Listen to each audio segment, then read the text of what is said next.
بيبدأ فيلمنا مع روهان، شاب كفيف عايش لوحده وبيعتمد على نفسه في كل حاجة، وبتتصل بيه واحدة وبتظبط له ميعاد مع بنت علشان يتعرف عليها، فبيجهز نفسه علشان يروح ميعاد المقابلة، وبيلاقي بيرس ابن جاره بيصلح العجلة بتاعته، فبيقف معاه وبيساعده يصلحها. فبيسأله بيرس ان هو ازاي قادر يميز كل حاجة حواليه كده، فبيقوله روهان علشان بيعتمد على تمييز الروايح في كل حاجة حواليه. وبعد كده بيتحرك على المطعم اللي بيكون هيقابل فيه البنت اللي هيتعرف عليها، وبيلاقي ان في واحدة قاعدة معاها وبتقوله ان اسمها سو، وبيقعد معاها على نفس الترابيزة لوحدهم، فبتقوله ان هي مش عايزة تتجوز اصلا، وانها بتشتغل ومعتمدة على نفسها، وانها جات المقابلة دي علشان ما تزعلش الست اللي ربتها، وبتطلب من روهان انه يرفضها. فبيستغرب روهان ان هو كمان ما كانش عايز يتجوز، فبيسألها عن سبب رفضها، فبتقوله ان الظلام لا ينير الظلام، وان حياتهم هتكون صعبة لو كملوا مع بعض. فبيقول لها روهان ان هي لازم يكون معاها رفيق في ظلمتها افضل ما تكون لوحدها، وقال لها انه مش هيرفض غير لما يتعرفوا على بعض كويس. وبتنتهي المقابلة وبيخرجوا بره المطعم، وبيلاقوا ان في احتفال في الشارع، وبيكون في واحد اسمه أميت بيبص على سو لان هي شدت انتباهه، وبتركب سو علشان تروح البيت. فروهان بيطلب منها ان هو يشوفها قريب، فبتقوله ان هي بتعزف في قاعة الرقص وممكن يجي يشوفها هناك. وتاني يوم بيروح لها روهان قاعة الرقص اللي هي بتعزف فيها، وبيطلب منها ان هي ترقص معاه، فبتتكسف جدا. فبيسألها على مساحة المكان علشان يحفظ ابعاده، وبيشدها وبيرقص معاها، وبتتفاجئ ساعتها ان هو بيعرف يرقص كويس، وبيندهش كل اللي موجود في المكان وبيدخلوا يرقصوا معاهم. وسو بتبقى فرحانة جدا علشان كده بتوافق على الجواز من روهان، وبياخدها وبيخرجوا.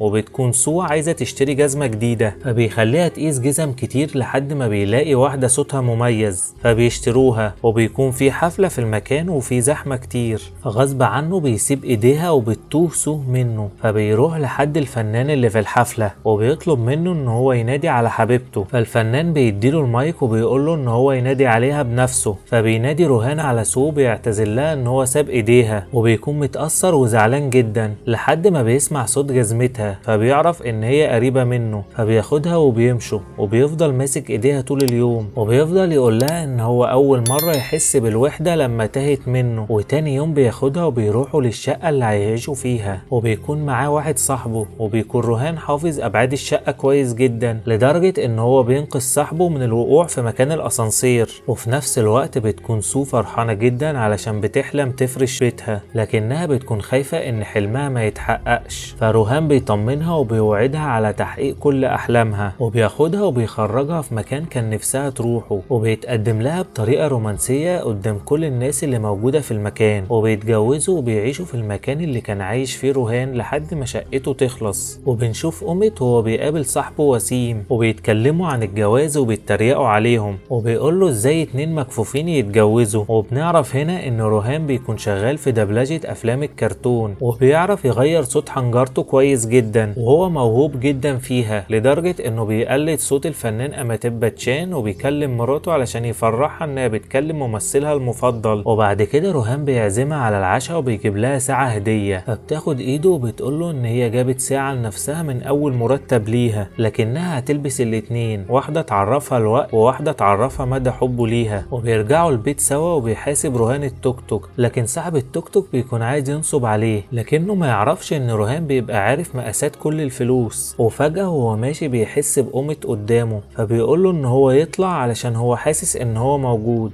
فبيظهر أمت فعلا وبيضايق روهان، وبيفضل يتريق على مراته، فبيضربه روهان وبيقوله ان هو ما يقربش من مراته ولا يمد ايده عليها. فبتصرخ سو وبيهرب أمت قبل ما حد يشوفه. والصبح روهان بيكلم صاحبه وبيقوله انه يخلص له الشقة عشان خايف على مراته من المنطقة اللي هم فيها. ولما بيروح روهان الشغل بتطلع سو تدي حاجة لجارتها، لكنها بتنسى وبتسيب باب شقتها مفتوح. ولما بترجع شقتها بتلاقي أمت ووسيم مستنيينها، فبيخدروها وبيعتدوا عليها. ولما بيجي روهان من شغله بيدخل ينادي عليها عادي علشان يحكي لها كل اللي حصل معاه في الشغل، فبيسمع صوت حركتها لان هي بتكون متكتفة في السرير، فبيطلب الشرطة علشان ييجوا يحققوا في اللي حصل. فبيوصل الضابط وبيقول له ان لازم سو تتعرض على الطب الشرعي خلال 24 ساعة قبل اثر الاعتداء ما يروح. وبيجي مساعد الشرطي وبيقول له ان مفيش اي دليل عليهم لان سو اعترفت عليهم من ريحتهم وان ده مش سبب كافي. فبيأمر الشرطي ياخد سو للطب الشرعي، وهم في طريقهم للمستشفى بيلاقوا في عربية وقفتهم وبيقولوا لهم ان هم من تبع المحقق اتشوب وانهم هم اللي هيودوهم للمستشفى. ولما بيركبوا العربية بيتخدروا وبيتخطفوا في المخزن، ولما روهان بيفضل يخبط لحد ما حد بيجيله يقوله ان انتهينا 24 ساعة وبيكونوا من تبع اوميت علشان يعدي على سو 24 ساعة من الاعتداء، والشرطة ما تعرفش مين الجاني. وبعد ما بيعدي الوقت بيرموهم في البحر علشان لو في اي اثر يختفي تماما. وبيروحوا المستشفى والدكتور بيكشف على سو، لكنه بيقول لهم ان هم ما ينتظروش اي نتيجة لان عدى على الاعتداء اكتر من 24 ساعة، ورميها في البحر مسح كل الادلة. وبتظهر النتيجة ان مفيش اي دليل على اوميت، وبيتهموا المحقق ان هم كدابين ومرتبين كل ده علشان يشوهوا صورة الوزير اخو اوميت. ولما سو بتتأكد ان حقها مش هيرجع بتطلب من روهان يرجعها البيت، وبيكون روهان زعلان جدا من ضعفه وعجزه ان هو مش قادر يجيب حق مراته. وتاني يوم بيروح روهان الشغل وبيبقى مش عارف يشتغل لكنه بيكون مجبور لان في ميعاد تسليم. ولما بيروح البيت بيعتذر لها على ضعفه وانه ما قدرش يصبرها ولا قدر يمسح دموعها، وبيروح يكمل كلامه عادي وبيقعد على السرير لكنه بيحس برجل سو في ظهره، وبيكتشف ان هي موتت نفسها علشان ما قدرتش تتعايش مع اللي حصل. وساعتها روهان بينهار وبيتأثر جدا، وبيرجع البيت وبيجيله الوزير اخو اوميت وبيهدده وبيقول له ما يتكلمش في اللي حصل مع الاعلام ولا الشرطة علشان ما يدمرش حياته اكتر. وبيقول له ان هو مستغرب هي ليه مراته موتت نفسها في الاعتداء التاني ما موتتش نفسها في الاعتداء الاولاني. وساعتها روهان بيفهم ان تم الاعتداء على مراته مرة تانية لما كان في الشغل، وبيفتكر لما كان قاعد على السرير كان في ورقة وعليها ساعتين بتوع مراته، فبيجري على الأوضة وبيلاقي الورقة تحت السرير وبتكون كاتباله رسالة بتحكي فيها على اللي حصل قبل ما تنهي حياتها. وبتقول له ان هي كانت واقفة بتعمل الاكل وكرة بيرس وقعت عندها في المطبخ، ففتحت له الباب علشان تديها له. وساعتها قامت ووسيم دخلوا شقتها وسمعها صوته وقال لها انه هيجيلها باستمرار وان هي مش هتعرف تثبت عليه حاجة. وساعتها قررت ان هي تنهي حياته، وبتتأسف له ان هي هتسيبه لوحده، وبتطلب منه ان الساعتين بتاعتها واحدة يدفنها وواحدة يحرقها. وبيروح روهان القسم وبيطلب انه يقابل المحقق اتشوب، لكن مساعده بيقول له ان هو مش فاضي علشان يقابله. فروهان بيتعصب ويبص على المكتب اللي فيه اتشوب وبيقول له ان هو مش هيمشي غير لما يقابله. وفعلا اتشوب بيكون موجود في المكتب وبيسمح له انه يتكلم معاه. فبيقول له روهان ان سو كانت متأكدة ان حقها مش هيرجع لان القانون مش في صفها، وانها قدرت تقاوم في الاعتداء الاول لكن في التاني انهارت وقررت انها تموت نفسها. وبيكون اتشوب متفاجئ انه هو اعتدى عليها مرتين، وبيكون المحقق بيحاول يكذبه لكن روهان بيقول لهم ان هو مش هيقدم شكوى ضدهم لكنه هيرد على اللي حصل لمراته بنفسه، ومحدش هيقدر يقبض عليه زي ما محدش قدر يقبض على اخو الوزير، وانه هيعمل الجريمة الكاملة وعنهيها بالموت ومحدش هيعرف يمسك عليه دليل. وبعدها بنشوف المحقق عند الوزير اللي اسمه تشيلر وبنكتشف ان هو شغال معاه، والوزير بيقول لأمة اخوه انه دفع 400 ألف روبية علشان يدافع عنه، وبيحذره انه يخلي باله من تصرفاته لان الحملة الانتخابية بتاعته قربت ومش عايز اي شوشرة. وأمت ما بيهتمش بكلامه وبيروح يسهر مع وسيم صاحبه، وبيروح روهان المسرح اللي أمت بيسهر فيه وبيحاول يحفظ المكان كويس، وبيطلع بلية وبيرميها علشان يعرف الارتفاع قد ايه، وبيتدرب على الجري في المسرح من غير عصاية. وبيسمع صوت أمت ووسيم داخلين فبيستخبى بسرعة وبيسجل صوتهم علشان يسمعهم وبيبقى عارف صوتهم كويس. وبيروح أثناء الدعاية الانتخابية وبيسجل صوت الوزير وبيفضل يسمع في أصواتهم في شقته اللي لسه ما جهزتش. وتاني يوم بيتصل روهان بالمحقق وبيفضل يقلد صوت تشيلر وبيأمره يعتقل وسيم لمدة 3 أيام. وبيروح المحقق وبينفذ أوامره فعلا وبيروح يقبض على وسيم. وبيتصل روهان بأخت وسيم وبيقلد صوت أمت وبيستنى لما أبوها ياخد التليفون منها وبيقول له إنه هو عايزها تيجي معاه في أوضة في فندق وهيدفع لها اللي هي عايزاه. وساعتها باباها بيتعصب جدا وبيروح يتخانق مع أمت وبيضربه بالقلم وبيقول له إن هو يبعد عن بنته، لكن أمت بيكون مش فاهم أبو وسيم بيضربه ليه. لكن روهان رهان بيكمل خطته وبيوقعهم في بعض، وبيتصل باخت وسيم تاني وبيقلد صوت أمت وبيقول لها ان هو عايز يعتذر لها عن اللي حصل، وبيتصل بأمت كأنه اخت وسيم وبيقول له ان هي عايزة تقابله، وبيتصل بأبو وسيم وبيقول له ان هو فاعل خير وان بنته دلوقتي مع أمت، ولو مش مصدقه يروح يشوفهم بعينه. وفعلا بيروح على المكان وبيلاقيهم مع بعض، فبيحاول يقتله لكن أمت بيضربه في بطنه وبيرميه من فوق السطح، وبينتقل على المستشفى. وده بيكون اول حاجة من انتقام رهان. وبنشوف المحقق وهو بيبلغ تشيلر ان اخت وسيم رفعت شكوى ضد اخوه أمت، فتشيلر بيطلب منه ان هو يقابل وسيم، فبيقول له المحقق ان انت قلت لي احبسه 3 ايام، فبيقول له تشيلر ان الكلام ده ما حصلش. ساعتها المحقق بيكون مش فاهم مين اللي كلمه. وبنشوف رهان وهو بيكمل ترتيباته وبيشتري معدات كتير عشان يكمل انتقامه، وبيطلع وسيم من الحبس وبيروح وبيقابل الوزير، وبيقدر يقنعه انه يسحب الشكوى اللي اخته قدمتها ضد اخوه، وبيقول له ان علاج والده في المستشفى هيبقى على حسابه، وبيفكروا ان هو اللي خرجهم من قضية سوء، وبيهددوا انه ممكن يفتحها تاني وان اسمه هيجي فيها. وبنشوف وسيم وهو بيسحب الشكوى اللي ضد أمت، وبيتصل رهان بوسيم وبيقلد صوت أمت وبيقول له قابلني في المسرح ضروري علشان نوضح لبعض سوء التفاهم. واول لما وسيم بيوصل بيلاقي شيبسي منتهي الصلاحية مرمي على الارض،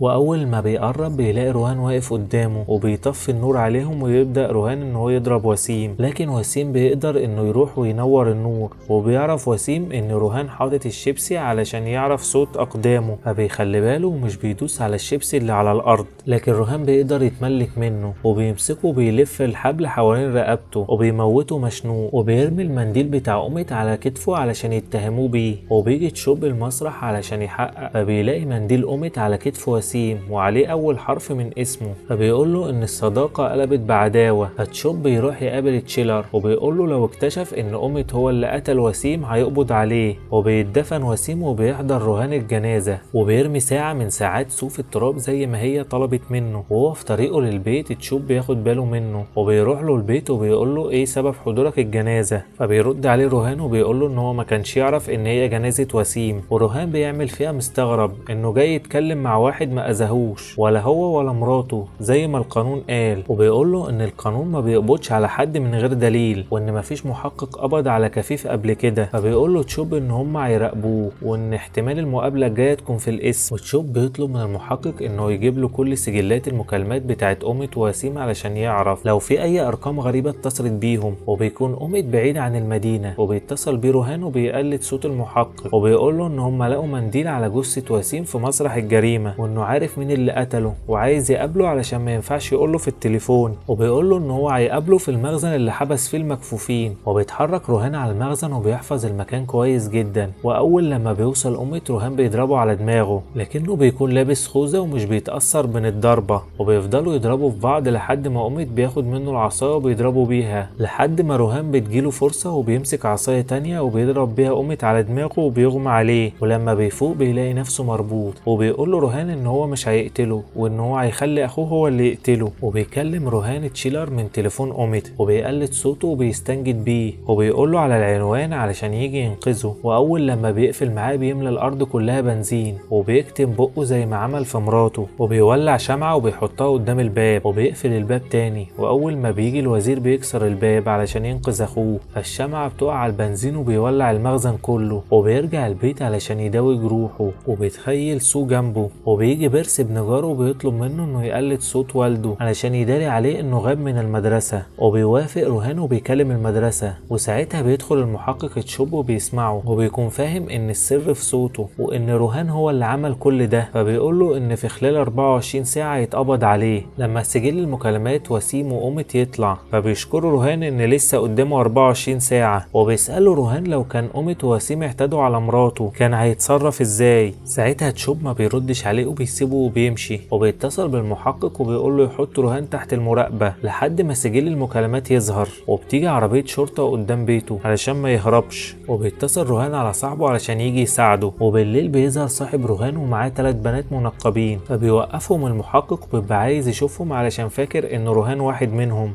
فبيقول له تعالى على جنب، وما بيكونش رهان واحد منهم. وبينتشر بخور في الشارع، وبتيجي إخبارية لتشوب إن في 4 أرقام كلموا أوميت ووسيم، وإن ال4 من عنوان واحد. فبيتحرك تشوب على العنوان، وبيكون ده الكشك اللي رهان كان بيعمل منه كل مكالماته، لكن بيكون الكشك مقفول، فبيضطر يستنى لحد الصبح. وبيتحرك على بيت تشيلر، وبيقول له ان هو عارف مين اللي قتل اخوه، وبيطلب منه فلوس عشان يقول له. ساعتها تشيلر بيعرض عليه كل الفلوس اللي هو عايزها، فبيقول له ان هو هيجيب له المجرم معاه بكره الصبح. وبيجي الصبح، وبيكون رهان قاعد على البحر لوحده، وبيجي له تشوب وبيجاوبه على السؤال، وبيقول له ان هو كان هيقتل اي حد يلمس مراته. وبيقول له جه الوقت انك تجاوب لي على سؤالي. وبيقول له ازاي قدرت تخرج من بيتك وتقتل تشيلر وانا حاطط عربيه شرطه تحت بيتك. فبيبدأ يحكي له ان هو خرج من بيته بمساعدة صاحبته والراجل بتاع البخور، وكان راكب عجلة ابن جاره ومركبه قدامه علشان يتحكم في الطريق. واتصل بتشيلر وحكى له على كل اللي عمله، وطلب منه ان هو يقابله في عنوان شقته اللي كان هيعيش فيه هو وسو. ولما جاله تشيلر كان معاه الحارس بتاعه، فالحارس وهو بيجري وراه وقع في فتحة الاسانسير اللي كان مغطيها، وبكده ما بيكونش في المكان غيره وهو وتشيلر. فبيطلع تشيلر المسدس، لكن ما بيقدرش يقتل رهان لانه بيكون حافظ مكان الشقة كويس جدا، لكن رهان بيعرف ياخد منه المسدس، وبيقول له ان هو هيعذبه قبل ما يقتله. وبيفضل يضرب فيه لحد ما بيكون على حرف المبنى. وبيقول له تشيلر ان هو مش هيسيبه علشان مش هيموت لوحده. فرهان بيقول له ان هو هينط معاه، وبيربط على وسطه حزام امان، وبينط فيه من فوق المبنى، وبيكون هو متعلق بالحبل وبيسيب ايده وبيقع. وبكده بيكون انتقم من كل اللي كان السبب في موت مراته، وعمل الجريمة الكاملة ومفيش اي دليل عليه. لكن تشوب بيقول له ان هو نسى اهم شاهد عليه، وهو عامل الكشك اللي كان بيعمل منه مكالماته. فبيصوره وبيروح لعامل الكشك وبيوري له صورته، لكنه بيكتشف ان هو كفيف هو كمان. وبكده القضية بتتقفل،